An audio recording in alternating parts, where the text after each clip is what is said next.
So, like Julie said, yes, I'm an AI engineer at Florida Tech. I'm getting a master's degree at Georgia Tech and Florida Tech, and I'm doing machine learning research there. I'm also a Dell Pro Precision ambassador, so thank you, Logan. And so my talk today is about deploying physics models at the edge. How can we build physics models that we can use daily? So first of all, why is it important that we build physics models? Well, physics, maybe you hear physics and you think, oh, a theory of everything, a grand unified theory. But the reality is that physics can be much more simpler, and that can, it's involved in everything we do. So, physics models, they power everything from, blood flow simulators that surgeons use to, meteorological models that your weatherman uses. And so, it's very important in general that, these models have a high quality and they're accurate. So, they're reflecting reality, right? Because if your surgeon misses a blood clot, well, that's not so great. And so the goal here is how can we bring these things from being on supercomputers that meteorologists use to a little 3-pound computer that I can hold in my hand, right? And so what's enabling this is something called neural PDE solvers. And so these allow you to solve PDEs using machine learning rather than standard numerical methods.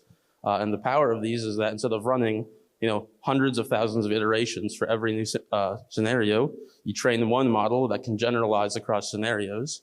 And so, you might show it an example of, fluid flow on the ocean, and it might be able to generalize to blood flow or to wind patterns. And of course, these are expensive to train once, but it's still much cheaper than just running a numerical simulation one time.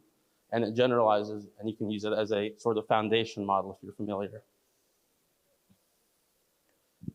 And so the reason we want to use edge compute is, if you have a drone and it's flying around, it's not very reasonable to have this drone, constantly connect to a server, and there's too much latency here. So the goal is really you want to be able to run everything essentially on premises or on, locally to your device, right? If you have a Amazon delivery drone that wants to deliver to your house and it doesn't realize a wind current is coming and it gets knocked out of the sky, well, you're not getting your Amazon package, unfortunately. So that's kind of the goal here. And another real reason is, you can't get very high bandwidth on a wireless long-range network compared to keeping everything on the drone. And so the enabler here is the Dell Pro Max GB10. This is a system on a chip made by NVIDIA and packaged by Dell, which allows you to bring data center class tensor operations to, like I said, a device that fits in the palm of your hand. And so it's specialized for FP4 inference. So if you want to have a quantized model running at the edge, you can get about 1 petaflop of throughput, which is pretty good. Additionally, it has a very large memory, which is good if you want to have, store a LLM, although that's not really the focus of this talk, but these are just some examples of what you can do with it. And so the technique that enables this is something called quantization. And quantization allows you to store memories in a lower precision. So instead of having maybe 16 decimal points of accuracy, you'll have 8. But in many use cases, why do you need to know the billionth point of accuracy or the trillionth, right? In most cases, that's unnecessary and it's a waste of memory. So by using quantization, you can store in 4-bit FP4 or NVFP4 formats. And this will allow you to get much higher performance because you're only giving up a little bit of accuracy for a lot of speed. And so in general, you get negligible reductions in model accuracy for order of magnitude speedups. But the reason we can't use traditional numerical methods for it is because these models are a lot less reliant than numerical solvers on the floating point accuracy like FP16 and FP32. So one example of a use case would be microclimate forecasting. So like I mentioned earlier, if you have an Amazon package and you live in New York City, there's very unpredictable wind patterns which might occur in the city. And so for the drone to be able to accurately and safely get to your house or to your apartment, it's going to need to navigate the city safely and have live weather forecasting. And so the solution is by using an onboard chip, you can run localized fluid dynamics and kind of simulate the surrounding atmosphere based on sensors that are on board the drone. And in general, this will improve the performance of the drone, and your package will be safe.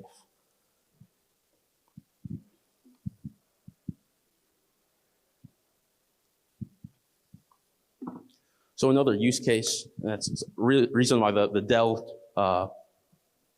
Dell form factor is really great, is because it's lightweight, but it's in a nice solid aluminum housing, as it can be used in some rugged purposes, like as shown here. You can be in a factory, and you can just leave it on the floor, and you can run fluid inference on pipelines. And so, for example, if you have a sensor at point A and B, right, you're going to be losing out on information between these 2 points, but you can use fluid dynamics to simulate and check for high pressure and see, okay, we need to turn down the pressure in this scenario because you don't want your pipeline to explode ideally.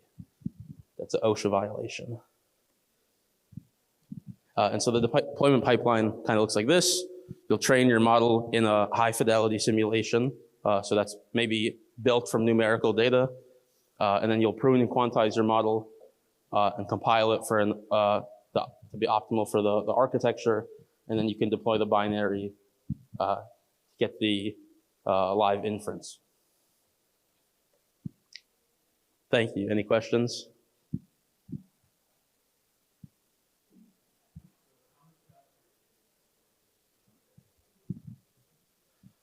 So that's a great question, and it really depends on the architecture. But if you have hardware that's optimized for FP4, you could be orders of magnitude faster. It could be on the order of 10 to 100 times faster, but it really depends on the simulation. There's a lot of factors that go into it, but generally just by quantizing, assuming you have hardware dedicated for that, you can generally see 15 to 20x speedups.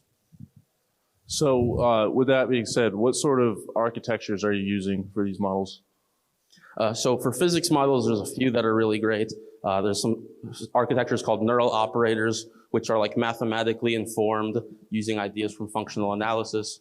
Not that that's like super related to this, but it's not just standard neural networks. It's more specialized for physics and fluid dynamics. So there's like the Fourier neural operator, convolutional neural operator. There's the DeepONet. These are generally the kinds of models you can use for this. Do you think that the neural optimizer can work on other GPUs, for example, RTX 6000 or 5000? Yeah, so that's a great question. So yes, it can, but generally the reason of this talk is that this hardware is specialized for FP4, so your performance here might be a little superior to a graphics card on the computer because those are less optimized for this class of data. And additionally, you can't bring in your big graphics card onto a drone, right? It's too heavy. Sorry, how much battery power does this use, and what's the battery that you can pack in the drone? So that's a good question. The GB10 can pull variable power. I mean, it depends on your use case. At a maximum, the system I have can pull up to 280 watts, but of course you can get a lower power system. You can limit it internally with hardware or with software in your chip. Hey, I had a question about the power, but I think you already answered that. The other question I had is, what are some of the use cases where you use in this? I know you talked about the microclimate, but it is a drone looking out for its fellow drones. But what about making an impact? Like, what kind of use cases are being pursued in this area where you can actually make an impact to the people? That's a great question. And so there's some research being done in a few labs at Caltech, the University of Amsterdam, about how we can quantize models better, and so how we can use these to efficiently deploy them to areas of the world which are less fortunate, and how we can detect things like dust storms or disasters, and how we can use these to help people in these kind of environments. So there's a lot of use cases, but anything that can involve expensive computation can be quantized generally if you can build a machine learning model for it. And then, that's really limited more by what you want your model to do than by quantization. Do we have any more questions? All right, so we had a number of questions. Thank you, guys. So let's give a warm round of applause for Lennon. Thank you, guys. And if you're interested in reading a little more, here are the sources I used. This talk by Winfried van der Duel was very great on this subject. If you're interested in reading more, I believe the slides will be posted somewhere. So if you want to check out these sources, they're all really great references on the topics mentioned in this talk. Thank you.